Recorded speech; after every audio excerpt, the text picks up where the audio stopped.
ஜனநாயகத்தை தோண்டி படுகொலியில் புதைப்பதற்கு தேர்தல் ஆணையத்தையே பயன்படுத்துவது என்பது ஏற்புடையதல்ல.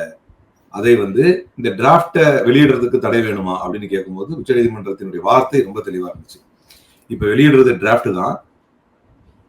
இதில் சந்தேகம் வறுமையானால் இந்த என்டையர் எஸ்ஐஆர் ப்ராசஸையே ஸ்ட்ரைக் டவுன் பண்றதுக்கு உச்சநீதிமன்றம் தயங்காது அப்படிங்கிற ஒரு எச்சரிக்கையை நீதிமன்றம் கொடுத்திருப்பதை நாம் மறந்துவிடக்கூடாது. அந்த அளவுக்கு இந்த ப்ராசஸ் சந்தேகத்தை கிளப்பி இருக்கிறது, அச்சத்தை கொடுத்திருக்கிறது. அதே போல இன்னொரு முக்கியமான விவகாரம், தேர்தல் ஆணையத்துக்கு எதிராக உச்சநீதிமன்றத்தில் வாதாடிய வழக்கறிஞர்கள் என்ன கேட்டாங்க அப்படின்னா, அப்ப இதை ஒரு அப்சர்வேஷனா எடுத்துக்கலாமா அப்படின்னு சொல்லும்போது, இட் இஸ் ஆல்ரெடி அண்டர்ஸ்டுட் என்று நீதிமன்றம் சொல்லுச்சு.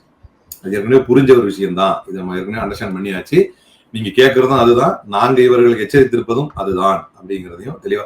இதனுடைய முடிவில் தான் இப்போ தேர்தல் ஆணையம் பணிஞ்சுதான் வந்துருச்சு கிட்டத்தட்ட.